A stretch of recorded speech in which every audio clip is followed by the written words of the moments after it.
네, 안녕하세요. 오늘은 커널에 대해서 영상을 찍게 되었네요. 그러니까 지금 왜 커널에 대해서 우리가 공부해야 되냐면 지금 우리가 지금 최종적으로 목표하는 게 커널을 만들어야 되고 그럼 커널에 대해서 알아야 됩니다. 근데 첫 번째 단위는 부트로드를 만들어야 돼요. 부트로드를 만들기 위해서는 그래도 커널에 대한 이해가 필요하니까 왜냐면 부트로드를 통해서 커널을 이제 로딩하는 거거든요. 그래서 커널에 대한 이해가 필요하기 때문에 제가 이 영상을 만들었습니다. 자, 그러면 우리 컴퓨터 사이언스, 컴퓨터 공학 속에서는 커널이 무엇이냐? 커널이라는 것은 컴퓨터 프로그램이고 오퍼레이팅 시스템의 코어 아니면 심장이라는 걸 의미합니다. 그러니까 커널에 대해서 자세히 들어가기 전에 오퍼레이팅 시스템이 뭔지 한번 보겠습니다. 오퍼레이팅 시스템은 무엇이냐면 소프트웨어거든요. 소프트웨어인데 하드웨어 컴포넌트랑 그리고 우리 종단 유저랑 도와주게 하는 인터페이스가 같이 이렇게 연관해 주다라는 그런 의미거든요. 그러니까 서로 소통할 수 있게 도와주는 거 오퍼레이팅 시스템이라고 한다. 그러니까 이거는 다른 프로그램들이 동작할 수 있도록 도와주는 게 오퍼레이팅 시스템이고 예를 들어서 핸드폰, 그 데스크탑, 그 laptop, 타블렛 등 오퍼레이팅 시스템이 기본적으로 다 깔려 있습니다. 예를 들어서 이게 이미지고요. 이게 오픈 시스템입니다. 그러면 커널은 오픈 시스템에서 뭐냐? 커널은 아까 말했다시피 오픈 시스템의 코어 부분이고요. 시스템에 대해서 모든 컨트롤을 하는 게 커널입니다. 그러니까 각 작동마다 각, 작, 각 그 하드웨어의 작동과 그리고 소프트웨어가 그 커널에 의해 마네지되는 거예요. 그러니까 음, 데이터 프로세싱과 애플리케이션 간의 사다리 역할을 하고요. 하드웨어 레벨에서 사다리 역할을 하고 가장 중요한 컴포넌트의 OS 부분 가장 중요한 컴포넌트라고 합니다. 커널이. 음, 컴퓨터 메모리 안에 항상 거주하는 OS라고 하고 오퍼레이팅 시스템의 부분이기도 하고요. 그리고 소프트웨어가 하드 컴포넌트 간의 커뮤니케이션이 도와주도록 합니다. 만약에 그 시스템이 처음 로딩 되었을 때 스타트업이 처음 이렇게 됐을 때 부트로더가 부팅하는 그 로더예요. 그러니까 이게 처음 부트로더를 통해서 로딩이 되면 어, 나머지 스타트업들을 관리하고 그리고 메모리 그리고 인풋 앤 아웃풋 어, 요청 요청을 이렇게 관리를 합니다. 그 또한 그리고 인풋 앤 아웃풋 요청들을 번역을 해가지고 데이터 프로세싱 지시 CPU들을 위해 CPU 지시들을 지시들에게 이렇게 지시들에게 요청이 있을 거 아니에요. 그거를 번역합니다. 그 메모리 관리 그리고 작업 관리도 하고요. 그리고 디스트 관리도 합니다. 그러니까 커널은 항상 그리고 보통 어, 각각 다른 메모리 공간에 저장이 돼 있어요. 예를 들어서 protected kernel space라고 하고요. 이거는 왜 이걸 쓰냐면 이거는 보호된 거죠. 다른 어플리케이션이 어, 그 커널에 이렇게 직접적으로 관여하는 거를 프로텍트 합니다. 그리고 보통 커널은 프로텍트 되어 있다, 보호되어 있다라고 보시면 될 것 같아요. 그 다른 어플리케이션 프로그램 예를 들어서 브라우저 그래서 워드 프로세서 아니면 비디오 플레이어 같은 경우에는 다른 메모리 공간을 사용합니다. 유저 스페이스라 하고요. 이 두 다른 커널 스페이스, 프로텍트 커널 스페이스, 유저 스페이스 유저 스페이스가 각각 어, 각각 영향을 주지 않습니다. 각각 방해하지 않아요. 그러니까 방해하면 당연히 불안전하겠죠. 애플리케이션 오퍼레이팅 시스템이. 근데 근데 각각 관여를 하지 않습니다. 그럼 커널의 줄 기능 뭐냐? 줄 기능은 디바이스 관리, 메모리 관리, 리소스 관리, 컴퓨터 리소스에 접근하기입니다. 디바이스 관리란 건 무엇이냐면 마우스, 키보드, 컴퓨터 연결되어 있는 거 있잖아요. 그런 거는 커널은 이, 이 디바이스 드라이버를 사용해서 어, 컨트롤, 즉 조작하는 거를 조작하는 기능을 담고 있습니다. 그래서 디바이스 드라이버가 그럼 디바이스 드라이버는 무엇이냐면 컴퓨터 프로그램이고요. 뭐를 도와주냐면 오퍼레이팅 시스템 간의 하드 디바이스 간의 커뮤니케이션을 도와주는 컴퓨터 프로그램이 디바이스 드라이버라고 할 수 있습니다. 이 디바이스 드라이버를 사용해 가지고 우리 마우스 같은 걸 컨트롤하고요. 커널이.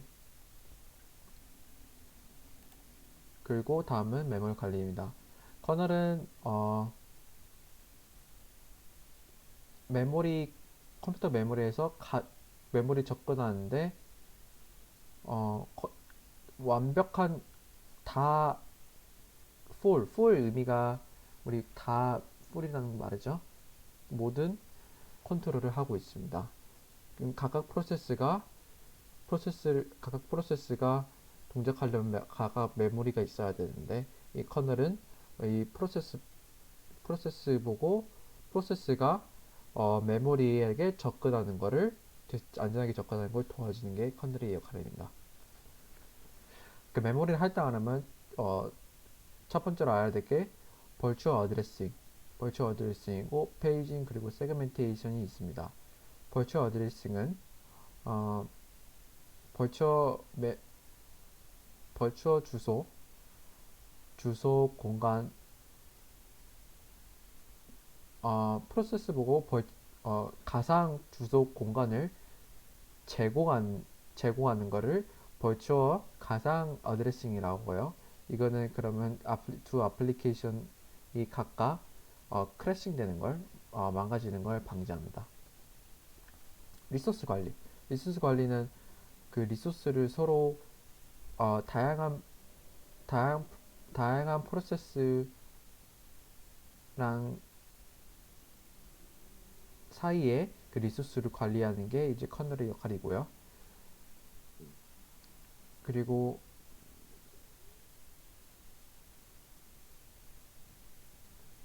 음, 커널이 커널이 또 제공하기도 하는데 어떤 기능이냐면 싱크로나이제이션 그리고 인터프로세스 커뮤니케이션 제공하기도 합니다.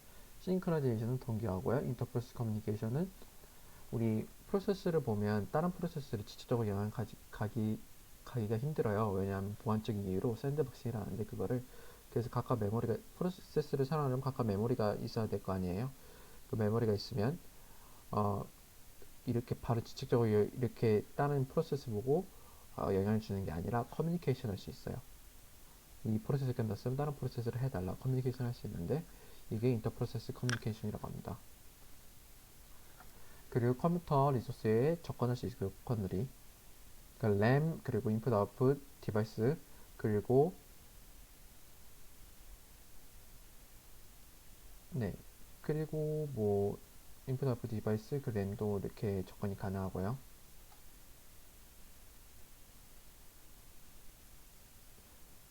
그리고 각각 프로그램이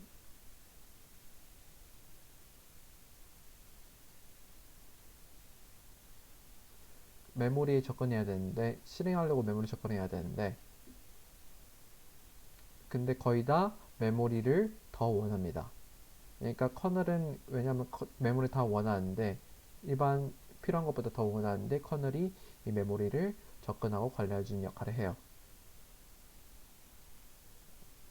이 메모리가 이 required, 그러니까 나 이거 메모리 필요한데 이 램에서 나 메모리 필요해. 근데 만약에 메모리가 없을 때 커널이 어 메모리 줄 수가 없어, 아니면 줄 수 있어라는 그런 역할을 할 수 있습니다. 그러면 커널의 종류를 봐볼게요. 커널 종류는 마이크로 커널이 있고, 모놀리틱 커널이 있고, 하이브리드 커널이 있고, 나노 커널이 있고, 엑소 커널이 있습니다. 그럼 모놀리틱 커널이 뭐냐면 어, 음, 유저 서비스랑 커널 서비스를 두 가지 합쳐가지고 만든 같은 메모리 서비스를 가지고 있는 게 모놀리틱 커널입니다. 원래는 보통 나눠져 있잖아요. 그렇죠? 근데 각각 다른 게 아니라 같은 메모리 공간을 사용하니까 만약에 커널 사이즈가 증가하면 오퍼레이팅 시스템 사이즈도 증가하게 되겠죠. 하지만 각각 사용하지 않으니까 같이 사용하니까 프로세스 엑스큐션 프로세스 실행이 다른 커널보다 더 빨라요. 예를 들어서 모놀리틱 커널 같은 경우 리눅스라는 거 있죠. 리눅스 유닉스. 그러면 장점 무엇일까? 어, 프로세스의 실행이 빠릅니다. 왜냐하면 유저 스페이스랑 커널 스페이스가 어, 분리가 되어 있지 않기 때문에 소프트웨어가 더 관여를 하지 않기 때문에 빠르기도 하고요. 그리고 싱글 피스 소프트웨어 한 부분이기 때문에 컴파일 폼이 더 조그만집니다. 디스어밴테이지 그리고 나쁜 점이 뭐냐면 만약에 서비스가 에러를 만들 때 전체 시스템에 대해서 어, 나쁜 영향을 끼칠 수 있어요. 그리고 커널이 새로운 아키텍처가 있으면 다시 이렇게 작성돼야 되고요. 그리고 만약에 사이즈가 더 커지면 관리하기 어렵습니다. 만약에 새로운 서비스가 오면 오픈 시스템이 변경해야 되고요. 이게 예를 들어서 모놀리틱 커널입니다. 마이크로 커널이 무엇이냐면 다음 마이크로 커널이죠. 마이크로 커널이 무엇이냐면 그 정통적인 커널 모놀리틱 커널과 좀 달라요. 이 유저 서비스랑 커널 서비스가 두 가지 주소 공간으로 이게 분리가 돼 있어요. 유저 스페이스랑 커널 스페이스. 그러니까 각각 커널 스페이스랑 유저 스페이스랑 이렇게 분리가 되어 있기 때문에 어, 사이즈가 마이크로 커널이 줄어들게 되겠죠. 사이즈가 줄어들면 오퍼레이팅 시스템 사이즈가 줄어들게 됩니다. 마이크로 커널이 분리가 되어 있으니까 더 관리하기 쉽고요. 멀티 커널보다. 그리고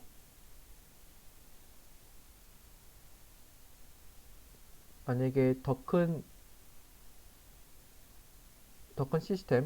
많은 시스템이 불려지게 될 때, 예를 들어서 콘텍스트 스위칭 같은 경우 있을 때 그러면 이 시스템 퍼포먼스가 이렇게 감소할 수 있다는 거죠.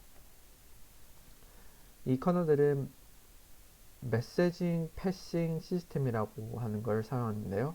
이게 메시징 왜 사용하냐면 그러니까 그 리퀘스트 그러니까 요청을 다른 서버부터 다른 서버까지 요청을 핸들을 하는데 필요한 것이 메시징 패싱 시스템이고 이걸 커널이 사용한다 하죠. 그러니까 only some SSR 서비스, 그러니까 조금 필수적인 서비스만 마이크로 커널에 대해서 제공이 되고, 예를 들어서 메모리 주소 공간을 정의하는 거, 예를 들어서 아니면 IPC 인터프로세스 커뮤니케이션 프로세스 관리 같은 거를 갖는 거 할 때 필요한 것만 마이크로 커널에 대해서 제공받는다는 거죠. 그러니까 다른 서비스들은 커널에 대해 제공받지 않습니다. 가장 안 좋은 것은 메인 디스어밴테이지, 가장 메인으로 안 좋은 것은 단점은 모노리틱 커널이 에러가 생길 경우 전체 시스템에 대해서 에러가 클래시 그러니까 망가질 수 있고요. 마이 근데 그리고 can be removed in the microkernel. 그러니까 마이크로커널에 의해 삭제될 수 있습니다. 그러니까 마이크로커널이 만약에 커널 프로세스가 망가질 경우 어,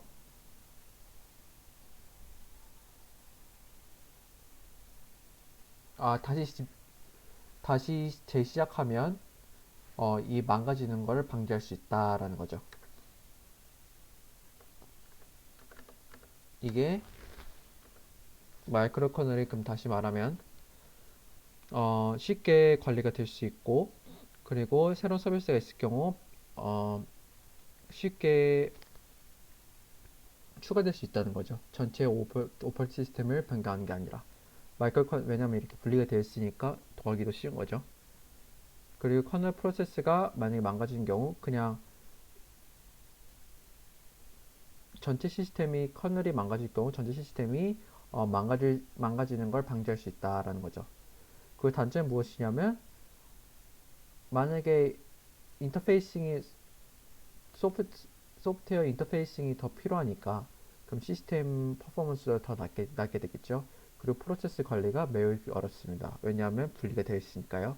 그 메시징 버그가 생각보다 고치기 어렵습니다. 이게 ALC예요. 마이크로 커널. 하이브리드 커널 무엇이냐면 모듈러 커널이랍니다.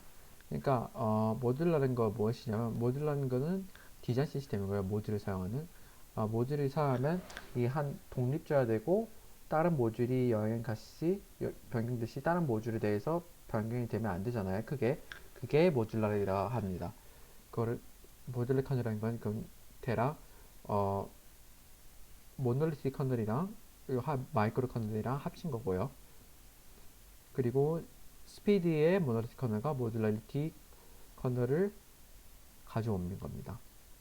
하이브리드 커널은 그리고 어, 마이크로 마이크로 커널의 증가 좀 더 좀 더 업그레이드 버전 좀 더 업그레이드 버전이라고 할까요?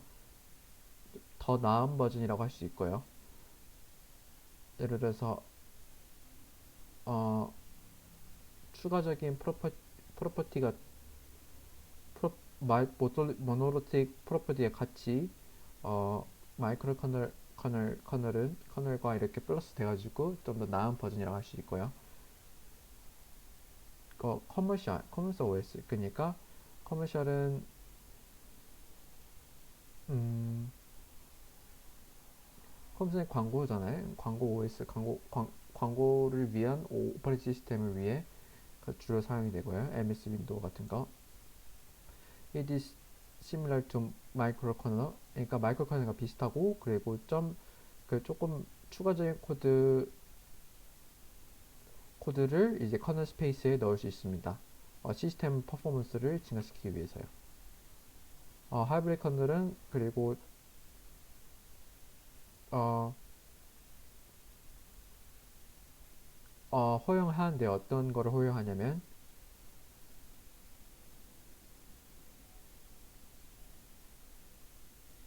some 서비스 어떤 서비스들을 어, 실행하는데 허용하고 있습니다. 예를 들어서 네트워크 스택 그리고 커널 스페이스라는 네트워크 스택을 이렇게 실행시키기도 하고요. 왜냐하면 이걸 한 이유가 트레디셔널 마이크로 커널이랑 비교할 때 좀 더 임팩트를 줘야 되잖아요. 그래서 더 퍼포먼스를 줄이려고 이렇게 사용하는 것 같습니다. 예를 들어서 하이브리드 커널 같은 윈도우 NT라는 것도 있고요. 어드밴티지는 장점은 리부트 테스팅할 때 리부트할 필요가 없고요. 그 서드 파티 기술 같은 경우 같이 이렇게 통합될 수 있습니다. 빠르게. 근데 인터페이스 할 인터페이스를 이렇게 패싱할 때 더 많은 버그를 찾기 쉽고요. 네. 그리고 이건 example of hybrid입니다. 하이브리드 커널입니다. 나노 커널이니까 말로 들어서 그냥 더 작은 버전의 커널이에요. 그러면 장점은 더 작으니까 하드웨어 추상화가 좀 더 쉽겠죠. 근데 하지만 시스템 서비스가 더 부족하겠죠. 나노 커널이. 에소 커널이 그냥 지금 어, 지금 그냥 발전하고 있는 그냥 실험 단계의 오픈 시스템입니다. 그냥 읽어보시면 좋을 것 같아요. 뭐, 뭐, 다수의 라이브러리를 사용하고 있다. 그리고 다른 API를 사용하고 있고, 하이 레벨, 높은 레벨의 UI 개발을 하고 있다. 그리고 디스어밴티지가 단점이 엑소 커널이 매우 복잡하다. 네, 여기까지가 커널에 대한 영상이었습니다. 감사합니다.